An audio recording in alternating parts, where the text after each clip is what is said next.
अस्सलामुअलैकुम।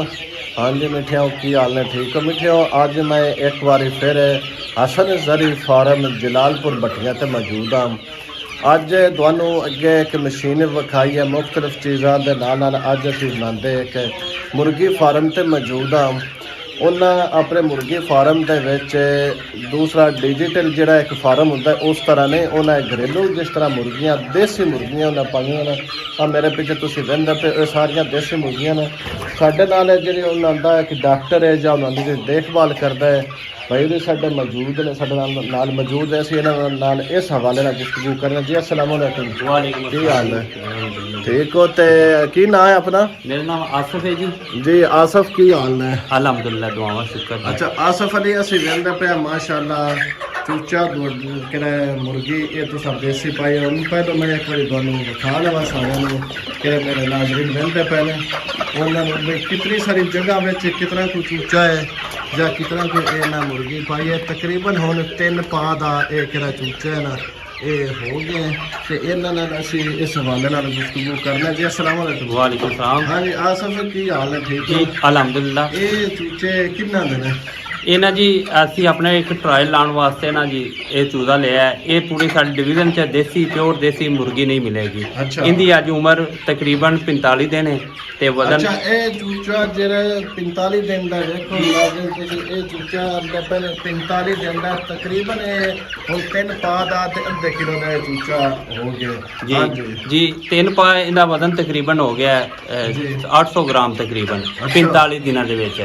सही। ये गोल्डन मिश्री के मुताबिक ही खुराक लेंदा है लेकिन सही। वजन ਉਹਦੇ ਨਾਲ डबल करता है। गोल्डन मिश्री ਜਿਹੜੀ ਹੈ 50 ਦਿਨਾਂ ਦੀ ਜਾ ਕੇ 350 ग्राम ਹੁੰਦੀ ਹੈ।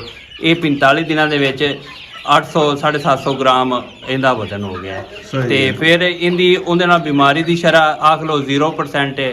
ਅਲਹਮਦੁਲਿਲਾ ਅਸੀਂ 1000 ਚੂਜ਼ਾ ਟ੍ਰਾਇਲ ਵਾਸਤੇ ਪਾਇਆ ਸੀ। ਸਾਡੇ ਅਜੇ ਤੱਕ 10 ਚੂਜ਼ੇ ਐਕਸਪਾਇਰ ਹੋਏ ਨੇ ਅੱਜ 45 ਦਿਨਾਂ ਦੇ ਵਿੱਚ। ਉਹ ਵੀ ਕੋਈ ਜਿਹੜੇ 4-10 ਚੂਜ਼ੇ ਮਰੇ ਨੇ ਉਹ ਵੀ ਸਾਡੀ ਗਫਲਤ ਦੀ ਵਜ੍ਹਾ ਤੋਂ ਮਰੇ ਨੇ। अच्छा। ਤੇ ਇਹ ਪਿਓਰ ਦੇਸੀ ਹੈ। ਇਹਦੇ ਨਾਲ ਦਾ ਸਾਡੀ ਪੂਰੀ ਡਿਵੀਜ਼ਨ 'ਚ ਇਹਦੇ ਨਾਲ ਦਾ ਚੂਜ਼ਾ ਨਹੀਂ ਹੋਣਾ। अच्छा जो दूसरा डिजिटल एक फार्म मुर्गी फार्म होता है उस बड़ी देखभाल आमदन उत्थे साढ़े जे वर्गा कोई बंदा जान नहीं देंगे। हालांकि असीं हुण इस टाइम उस मुर्गी खाने के अंदर मौजूद हाँ लेकिन वो आंदे पर जो दूसरा मुर्गी होंदा है मुर्गी फार्म होंदा है उनके अंदर नेड़े भी नहीं गए जान देंगे। असीं उस मौजूद हाँ तो आंदा पे ना कोई जरा सिमा नहीं रौला क्यों नहीं। तुहानूं पता है कि एक देसी हुंदा ना देसी बंदा या देसी खुराक खावे उनकी होर गल हुंदी है।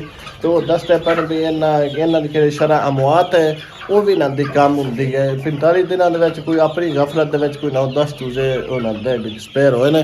अच्छा इन्हां नूं खुराक की तुसीं पाइंदे हो? खुराक पहले टाइम फीड पाई दी है ते अच्छा। 14 नंबर PS अच्छा। ਤੇ ਬਕਾਇਆ 2 ਟਾਈਮ ਅਸੀਂ ਮਕਈ ਤੇ ਕਣਕ ਵਗੈਰਾ ਦਲ ਕੇ ਤੇ ਬਕਾਇਆ ਮੰਡੀ ਦੇ ਵਿੱਚੋਂ ਜਿਹੜੇ ਇਹਨਾਂ ਨਾਲ ਜੋ ਬਾਕਿਆਤ ਹੁੰਦੀ ਹੈ ਸਬਜ਼ੀਆਂ ਦੀ ਉਹ ਲਿਆ ਕੇ ਪਾ ਦਿੰਦੇ ਉਹ ਖਾਂਦੇ ਨੇ। अच्छा सब्जी ਜੋ ਹੋਵੇ ਪਾਲਕ ਲੱਭ ਜਾਵੇ ਜੋ ਚੀਜ਼ ਲੱਭ ਜਾਵੇ ਗੋਭੀ ਵਗੈਰਾ ਜੋ ਵੇਸਟੇਜ ਹੁੰਦੀ ਹੈ ਸਬਜ਼ ਮੰਡੀ ਦੀ ਉਹ ਲਿਆ ਕੇ ਅਸੀਂ ਇੱਥੇ ਪਾ ਦਿੰਦੇ ਆ। ਕੁਛ ਮੱਝਾਂ ਦਾ ਗੋਬਰ ਵਗੈਰਾ ਇਹ ਖਾਂਦੇ ਨੇ ਤੇ ਉਹਨਾਂ ਦਾ ਕੀੜਾ ਹੁੰਦਾ ਤੇ ਉਹਦੀ ਵਜ੍ਹਾ ਤੋਂ ਮਾਸ਼ਾਅੱਲਾ ਇਹਦੀ ਗਰੋਥ ਇਹਦੀ ਕਾਫੀ ਬਿਹਤਰ ਹੈ। ਜਦੋਂ ਅਸੀਂ ਪਹਿਲੇ ਦਿਨ ਚੂਜ਼ਾ ਲਿਆਂਦਾ ਸੀ ਉਦੋਂ 27 ਗ੍ਰਾਮ 28 ਗ੍ਰਾਮ ਦਾ ਸੀ। अच्छा। ਅਲਹਮਦੁਲਿਲਾ ਅੱਜ 45 ਦਿਨਾਂ ਦਾ ਹੋ ਗਿਆ। अच्छा 45 ਦਿਨਾਂ ਦਾ ਹੋ ਗਿਆ। ਇਹ 700-800 ਗ੍ਰਾਮ ਦਾ ਇਹ ਚੂਜ਼ਾ ਸਾਡਾ ਹੈ। ਹੁਣ ਇਹ ਤੁਸੀਂ ਆਪਣੀ ਵਾਸਤੇ ਹਸਨ ਜ਼ਰੀ ਫਾਰਮ ਨੇ ਪਾਲਿਆ ਜਾਂ ਇਸ ਨੂੰ ਬਿਜ਼ਨਸ ਤੇ ਇਨਸ਼ਾਅੱਲਾ ਇਹਨੂੰ ਅਸੀਂ ਵੱਡਾ ਕਰਕੇ ਇਹਦੇ ਚੋਂ 70 ਤੋਂ 80% ਜਿਹੜੀ ਮੁਰਗੀ ਹੈ ਅਸੀਂ ਉਹਦਾ ਆਂਡਾ ਲੈ ਕੇ ਅਸੀਂ ਆਪਣਾ ਬੱਚਾ ਤਿਆਰ ਕਰਕੇ ਅਸੀਂ ਉਹ ਸੇਲ ਕਰਾਂਗੇ। ਠੀਕ ਹੈ। ਅਸੀਂ ਸਾਡੇ ਕੋਲ ਇਸ ਬਰੀਡ ਦਾ ਸਾਡੇ ਕੋਲ ਚੂਜ਼ਾ ਵੀ ਮਿਲ ਜਾਏਗਾ। ਸਹੀ ਹੈ ਤੇ ਅੰਡਾ ਵੀ अंडा भी मिलेगा चूजा भी मिलेगा। ਜੀ ਜਨਾਬ ਤੁਸੀਂ ਨਾਲ ਦੀ ਗੁਫ਼ਤਗੂ ਸੁਣੀ ਹੈ ਬਈ ਅਸੀਂ ਇਹ ਆਪਣੇ ਤੌਰ ਤੇ ਪਾਲਣਾ ਪਰ ਅਸੀਂ ਇਹਨਾਂ ਕੋਲ ਅੰਡਾ ਵੀ ਵਸੂਲ ਕਰਨਾ ਆਉਣ ਵਾਸਤੇ ਫਿਰ ਇਹਨਾਂ ਦਾ ਚੂਜ਼ਾ ਵੀ ਅਸੀਂ ਤਿਆਰ ਕਰੇ ਖੁਦ ਅਸੀਂ ਇਸ ਨੂੰ ਇੱਕ ਫਾਰਮ ਬਣਾਵਾਂਗੇ। ਅਸੀਂ ਖੁਦ ਇਸ ਨੂੰ ਫਰੋਖਤ ਕਰਾਂਗੇ ਜਾਂ ਇਸ ਨੂੰ ਆਪਣੇ ਤੌਰ ਤੇ ਇਸ ਨੂੰ ਅਸੀਂ ਵਸੀ ਕਰਾਂਗੇ।